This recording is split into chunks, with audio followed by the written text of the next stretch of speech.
Chapter 33, Love Heavy Heart, Tara Branford. An overwhelming, warm, dank scent drifted into Celes's senses as soon as she entered the house. If she hadn't have been informed that there were monsters wandering the house, she would have been able to tell by the keen rotten smell they were leaving behind. Celes thought back to what the man outside of the home warned her about, how these creatures could turn her into stone. Back when the world was normal, there were no such monsters. Just what exactly had happened when the world came undone?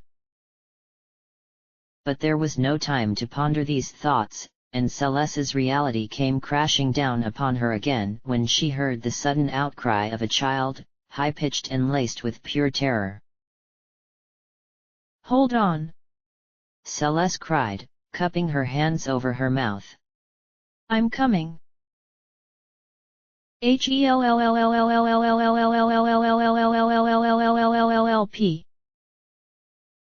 Celes began to run down the first hall of the home, stopping at every doorway, open or not, to glance within and see if there was any sign of life. Eventually, she came to a flight of stairs and proceeded downward, looking back behind her once more just to make sure she did not overlook anything. The strange thing was, she had not come across one monster. "Hello!" Celes called as she stepped into the basement of the house. The smell was even worse down here, and it was difficult to see. The carpeted floor beneath her feet made squishing noises with each step, indicating to her that it was soaked. She didn't dare look down to see just exactly what it was soaked with. "Hello!" Celes blinked and looked up, pushing her hair behind her ears. "Hello! Help, I'm in here!" "All right, just hold on!" Celes cried worriedly, narrowing her eyes a bit so that she could peer through the darkness easier. "I'm stuck." So that was why he couldn't escape. Celes furrowed her eyebrows and felt her fingers brush over a doorknob. Turning it, the door opened with a click, and when she stepped inside, she spotted a small blonde-haired boy lying on the floor, one of his legs completely overtaken by a knocked-over bureau. He groaned as Celes stepped in and tried tugging at his leg again, only to fail and let his upper body collapse back onto the floor. "Please, help me!" "Don't worry, you're safe now." Celes trailed off, and ran the rest of the way in, diving to her knees and with one mighty shove, heaved the bureau up and off of the young boy's leg. Moaning out from fatigue, Celes shoved the bureau away and the pair jumped as it crashed through the wall of the room. The boy reached up worriedly, and Celes scooped him into her arms, saying nothing as they dashed out of the room and back up the stairs to the first floor of the home. By now, their surroundings were starting to shake and quiver. Collapsing roof patches and ceiling fixtures were crashing down from the sky, smashing into glass vases, other furniture, and often into Celes's path. As she darted down the final hallway with the boy slung over her shoulder, Celes cried out as her foot smashed through some of the weakened floorboards. Quickly shifting the boy to her other shoulder, she managed to change their weight and leap from the hole just before it collapsed any further. The boy merely whimpered and sobbed the entire way, while Celes panted out for breath and struggled to take in the filthy air. Just as the two reached the doorway, there came a sickening hissing sound, and a group of 3 withering, shiny, deep gray, scorpion-like creatures fell from the ceilings above and into Celes's path. She gasped out and took a step back, still grasping onto the child tightly. They were like nothing she had ever seen in her life. One of the scorpions spat out a green bile-like substance and reared its tail back, shooting a large stinger out at lightning speed and striking Celes square in the chest. The child screamed out and Celes moaned as she felt the precise point of the stringer drive into her breast, causing her to stumble back and fall onto her rear. The child rolled out of her arms and screamed louder, crawling behind Celes and clinging to her shoulders. "Get up, miss, get up!" Celes gritted her teeth together and clenched her fists. She could actually feel the poison within the stinger starting to make its way through her system at an extraordinary rapid pace. She felt the muscle and blood beneath her flesh grow cold and numb, and she realized what was happening. She was turning into stone. "No! I can't! I can't die here!" Celes panted, and remembering the necklace Sabin had entrusted her with, weakly reached up to the chain and yanked it off of her neck. The feeling of the chain ripping open her skin as she pulled quickly faded away into the painful throbbing of the stringer. Her eyelids already feeling heavy, Celes barely managed to bring her hand up and gruesomely ripped out the stinger, feeling her cold blood begin to drip down her front side. Pressing the jewel of the ring contained on the chain to her skin, Celes let her eyes close and prayed for the best. The healing powers of the jewel turned out to be more than just words. Soon, a warm, glittering, healing sensation overtook Celes's body, and the numbness died away. Opening her eyes, she looked across from her to the scorpions, who were trembling at the sight of the gentle light enveloping and healing her body. "Go back to the hell that you came from!" Celes cried, and with that, thrust out her hand, already glowing with the anticipating spell. Blizzaga! In a glittering, freezing cold whirl of snowflakes and deep blue deluge, the scorpions became encased in a solid block of ice together, and at the snap of Celes's fingers, shattered into thousands of particles of nothing. The air of the room once again became damp and hot, and the boy crawled out from behind Celes, staring at her wide-eyed. Celes looked over at him, almost afraid he would run away from her, but saw that he had a slight smile set on his lips. You are amazing!" Celes blushed a bit and shook her head, pulling herself up to her feet and grabbing the child's hand. "No time! Let's just get out of here!" With a supreme kick at the door, Celes tossed the child out into the surprised mother's arms and called out to Sabin, who looked as if he were about to keel over at any second. "Sabin! We're safe!" "Well, it's about damn time!" Sabin squealed, and with that, rolled out from under the house. As Celes ran over to him, the house crashed to the ground and sank deeply within it, more chunks of the roof falling in and outside structures collapsing, sending dust and splinters everywhere. All of the house's solicitors cried out and covered their faces, and Celes and Sabin both buried their heads in their arms on the ground. A few moments later, the rumbling and crackling from the house ceased, and everyone dared to look up. The woman whose child had been rescued began crying loudly and hugging her son, who was struggling to pull his head out of her cleavage to breathe. The other townspeople began to chatter worriedly, and some began cursing and screaming at the skies. "We'll get you and your $% number, in light of judgment someday, Kefka."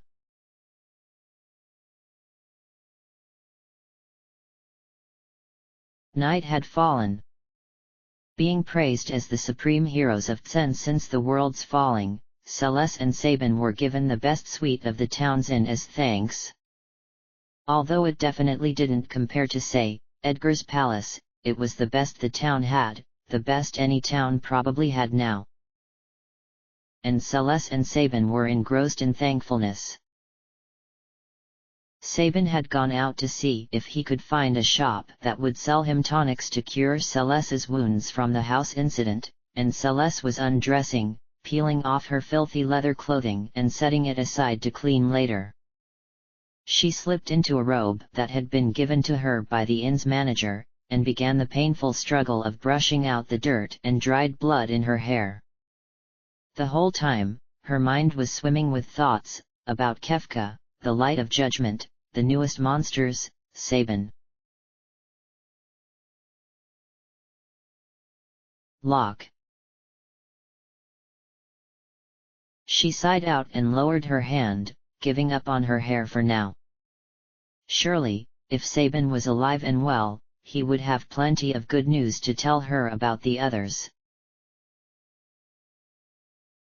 Right then, as if on cue, Sabin walked back into the room, his hands full of all sorts of different bottles and patches and wraps.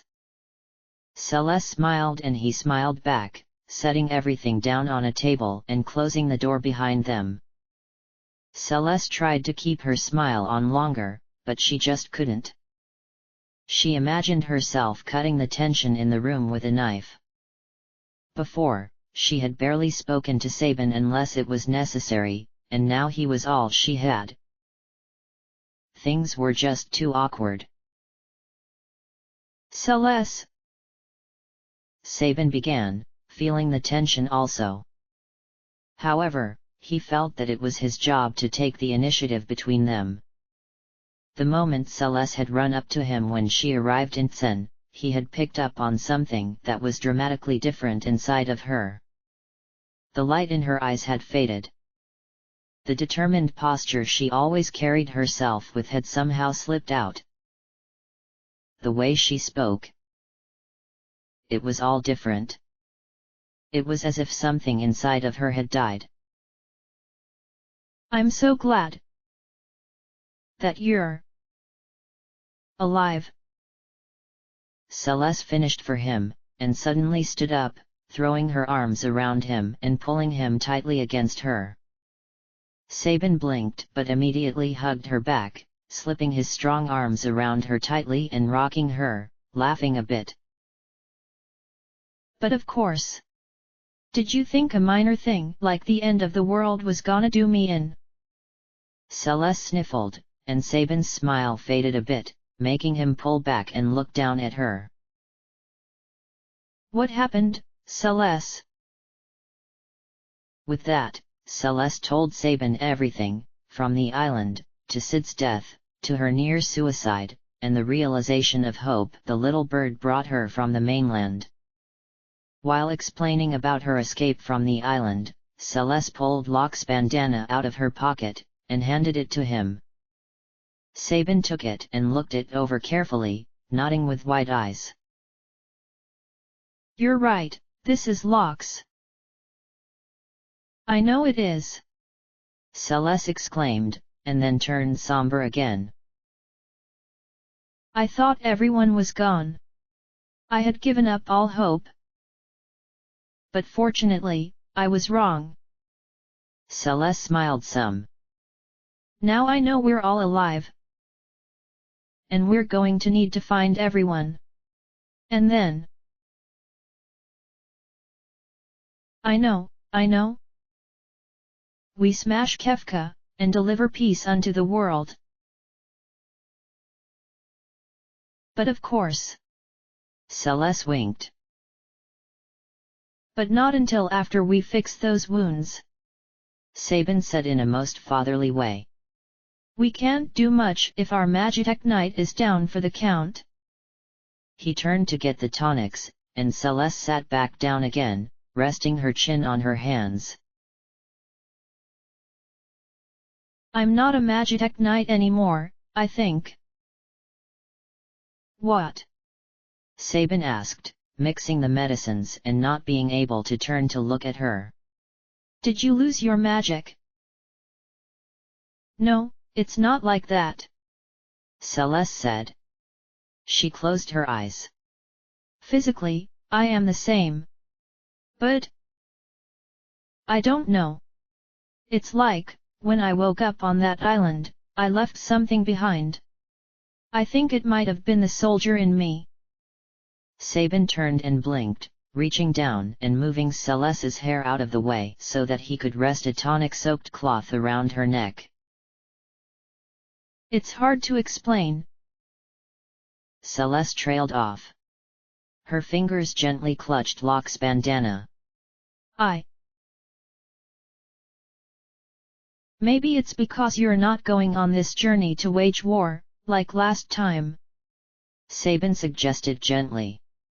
Maybe it is because you are going as yourself, a woman looking for her companions. I think that's it. Celes nodded, and looked up at Sabin.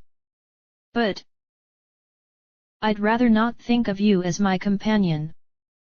Sabin pulled back a little, but Celes smiled. I'd much rather you be my friend.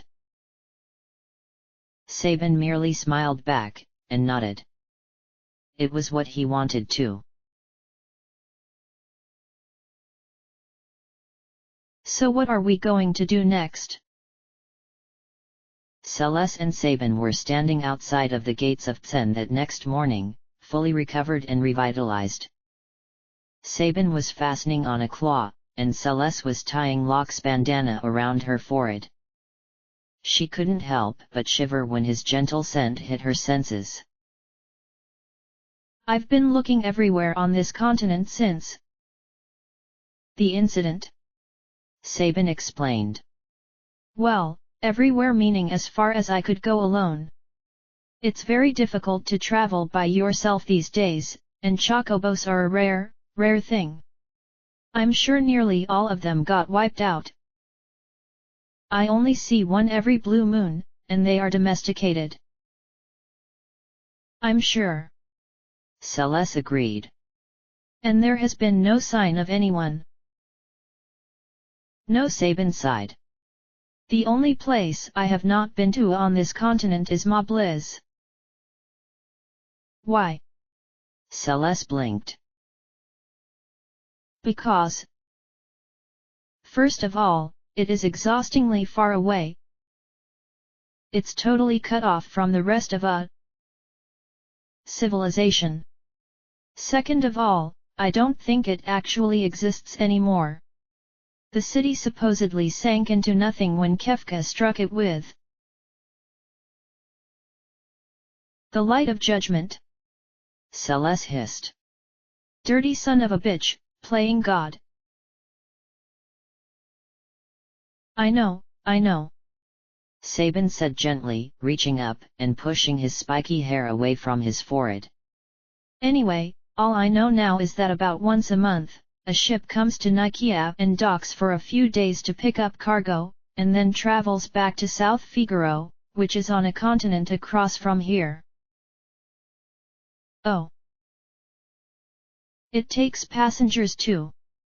The price is kinda steep, but that's only because inflation has been kicking in like crazy. With all the people who died, their family and friends have come upon tremendous amounts of money and have been spending to try to build up what they lost. I see. Celes nodded, and put a finger to her chin in thought. So, maybe we should just cross over to South Figaro then. If we are going to, we would have to leave now. Sabin explained. The ship for this month will be leaving in under 2 days, I'm sure. He sighed and kicked some dust up from the ground. It seems like it's nearly impossible to keep time anymore. Sabin. Celes trailed off, and put her hand on his shoulder. Come on, we both have to cheer up and plow forward. We shared our tears and fears last night. We should try to put that all behind us. If anything, we've got each other now, and that's twice more than what we had yesterday. Sabin looked up at her and nodded, smiling. She was truly overly wise for someone her delicate age. Her battle armor had worn away to nothing, but the real Celes was becoming exposed, and it was a persona more stunning and awing than that of the Magitek knight she once was. He could feel it. Let's go. To South Figaro. The two began their trip to Nikia on foot, and the hot sun and even hotter ground beneath their feet became overbearing in just a matter of hours. Nicaea was still a long ways off, and with no more defined roads or even signs to give them direction, the duo found that they were having a rather difficult time. Not to mention, they were both starving, and had a total of about 250 GP between them. Look at that! Celes trailed off, and pointed up a little ways ahead in the horizon. There, staggering against the red-brown backdrop of the sky, was a huge, grey-white tower, crooked and surrounded near the top with swirling smoke and steam. Kefka's tower, Sabin replied dully. That's where he has been, ever since. And I assume no one can get in. Nothing that doesn't have the means to scale the top of the tower, Sabin said. I heard a rumor that there are no exits or entrances except for at the very top, and that it has actually never been opened. No one has actually seen Kefka set foot outside his fortress, but we all know he's there. As you can tell, he likes to remind the people often. I can't believe he survived. Celes pressed her lips together. Ugh. But then again, I can't believe I did either. There must be something else behind all this. Sabin asked, and Celes shook her head. Just talking to myself. The morning dragged into afternoon, but the further the returners went, the more worried Sabin became. He was starting to become convinced that they were lost. And like usual, Sabin was right. A few hours later, instead of coming upon the bustling port town of Nicaea, the two felt their feet start to squish into the ground a bit. Looking down, they saw that the ground here was becoming soaked and was blessed with some greenery, but not much. Anything else that was around was drowning under large, trapped pools of scattered river waters. When Celes looked further ahead, she could see collapsed buildings and homes, their roofs brushing the top of the ground, and the rest of them nowhere to be seen. Do you think that this is? Celes stopped, and Sabin looked up. A slight barking noise could be heard.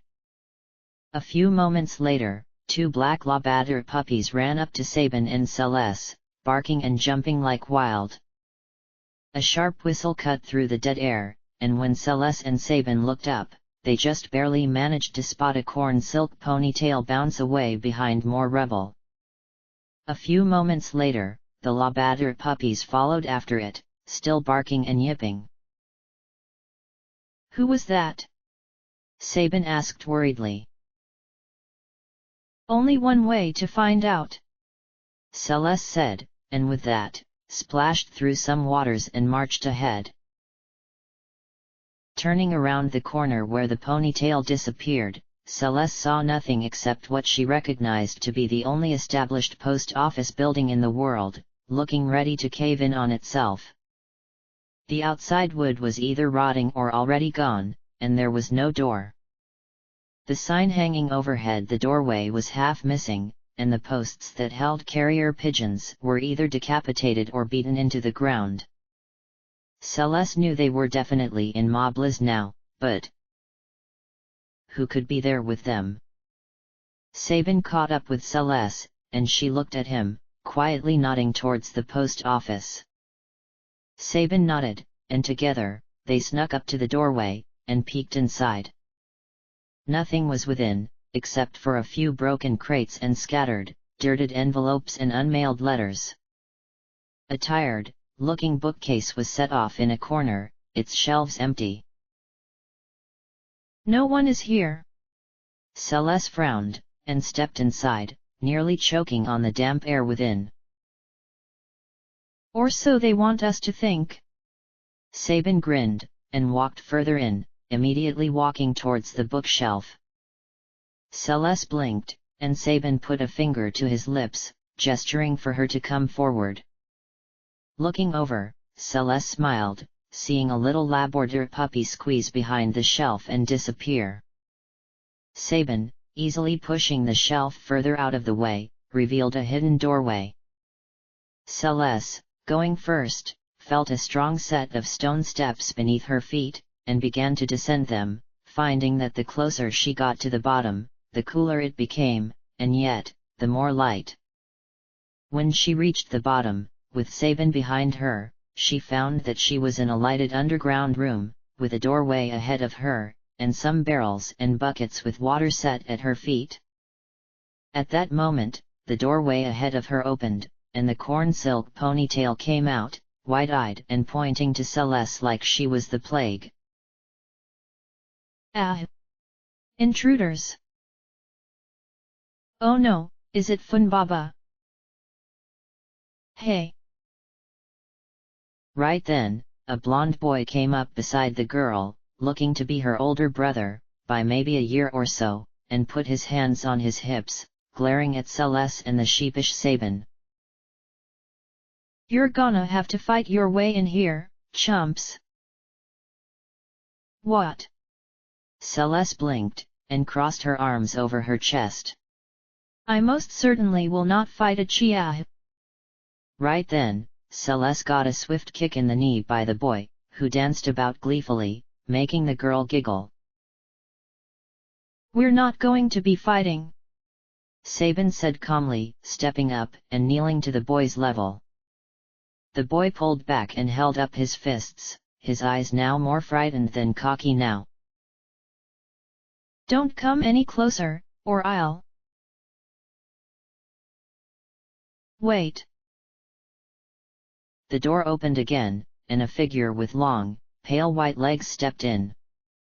Her feet were bare, and her skin was streaked with dirt. Looking up, Celes widened her eyes and brought her hand to her mouth.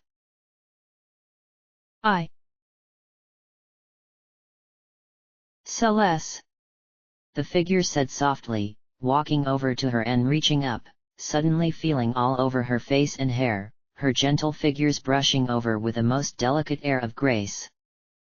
The two children looked at each other and backed off into the doorway, peeking out just in case something exciting happened. Sabin stood up as well, his hands on his hips and his head slightly turned to make sure he was seeing things correctly. Celes bit down on her lip and felt her eyes sting a bit. She blinked them to assure they kept dry, and finally managed to part her lips to speak. Chere. Is that you? 34. Thief of Hearts, Edgar Ronnie Figaro. Chapter End.